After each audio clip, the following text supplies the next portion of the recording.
Good afternoon, bro. So first of all, a push day. What is it?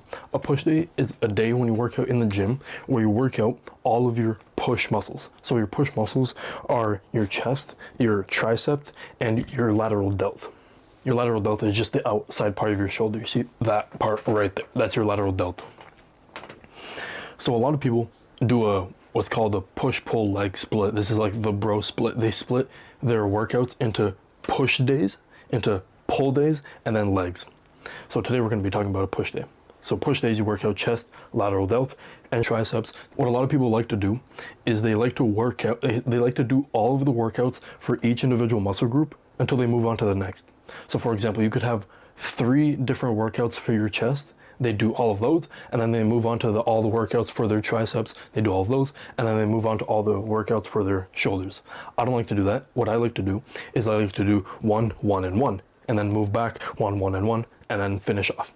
That's what I like to do. I like to alternate because when I get to the end, my pump is better, or at least maybe it's a placebo effect. I like it more. It's just for me, it's easier to keep track of what I'm doing like that.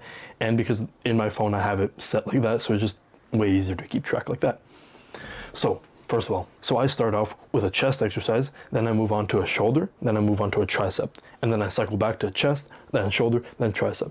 That's what I do. And always, every single time, the first workout that I do for each muscle group is always a little warm up. It's not every single workout that I do, but it's always the first one. So the first cycle that I do of chest, shoulders, and then triceps is always a little warm up, and then I do my 3 sets or 2 sets or whatever it may be. But it's always going to be a little warm up because I don't want to start off and lift heavy weights and risk injury because that's just stupid. So let's move on. What do I actually work out in order to train my chest, shoulders, and triceps? So first of all, ignoring the warm-up sets, I start off with 3 sets of incline, specifically incline dumbbell chest press, specifically dumbbell as well. Dumbbell, you get 10 times better stretch than a bar. A bar is like basically that long ass bar that you can push up and down like that.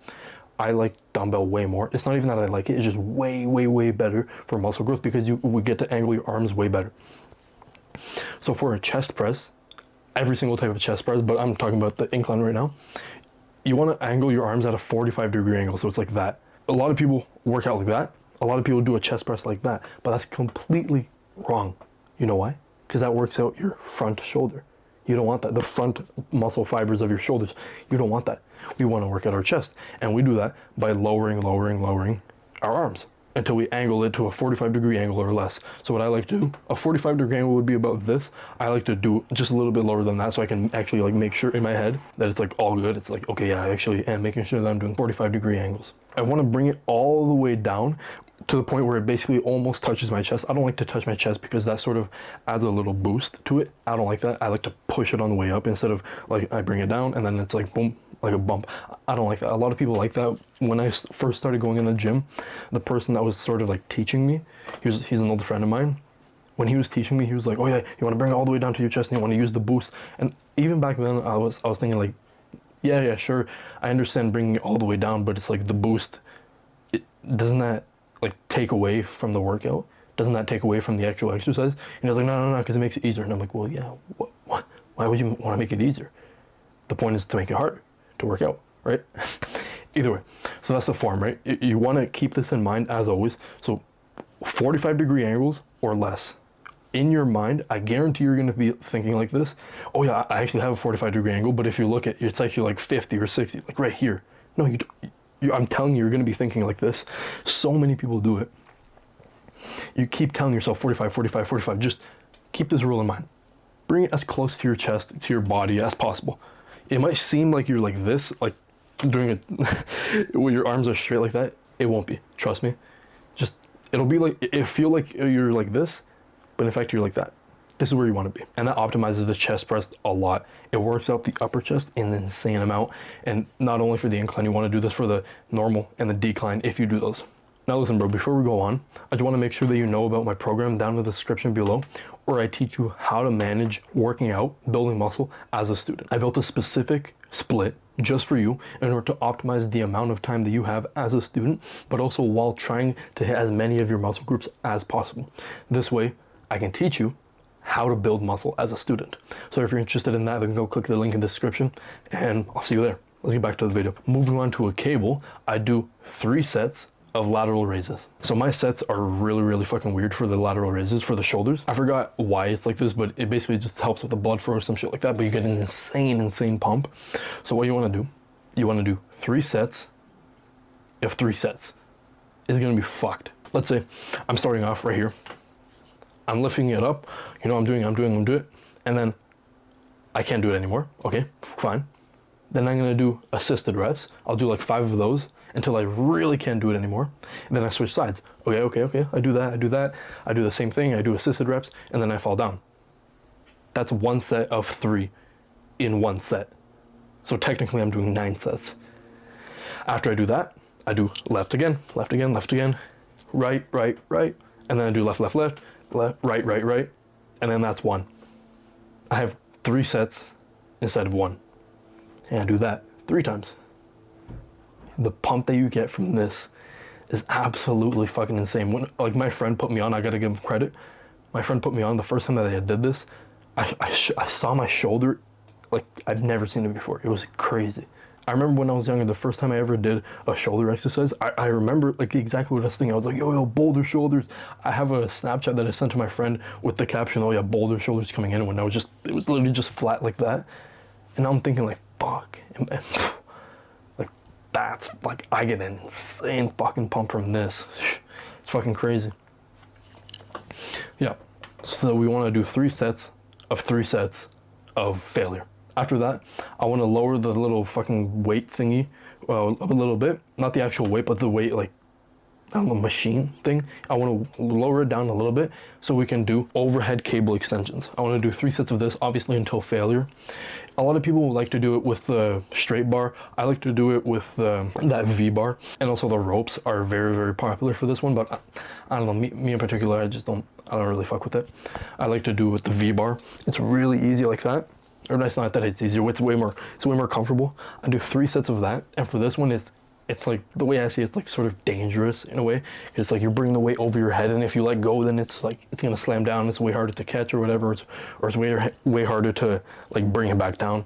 Yeah, fair enough. You might not want to go all the way to like 100% failure, because then you'll like, I don't know, fucking break the machine or break the cable or some shit. I go to like 95, right? But maybe if I'm with a friend, then he can assist me. Fair enough. Just try to go as much as possible. Know your limit so that you don't have to like break the fucking machine. That's just like standard courtesy. So I want to do 3 sets of that. And then after this, like I said before, I'm going to go back to a chest exercise, and I'm going to do chest dips. So for this one, I want to basically like hold onto the bars and just go up and down like that. You've probably seen this guy all over Instagram. It's, I don't know, some Russian guy.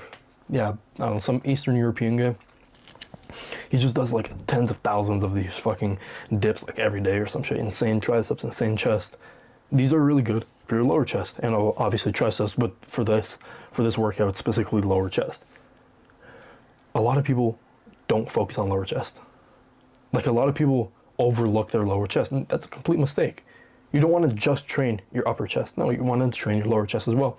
A lot of people don't prefer dips, so they do decline bench press. I used to do that a lot. I don't do that anymore. So like basically what I do now is, instead of doing the decline bench press, I just do dips. I just do a lot more dips, because in the past I used to use the dip exercise as a warm-up set. I don't do that anymore, because I actually sort of optimize it and use it as an actual set. And now moving on back to shoulders, we want to do lateral raises or an overhead press. For me, like, these two are interchangeable. They train the same muscle.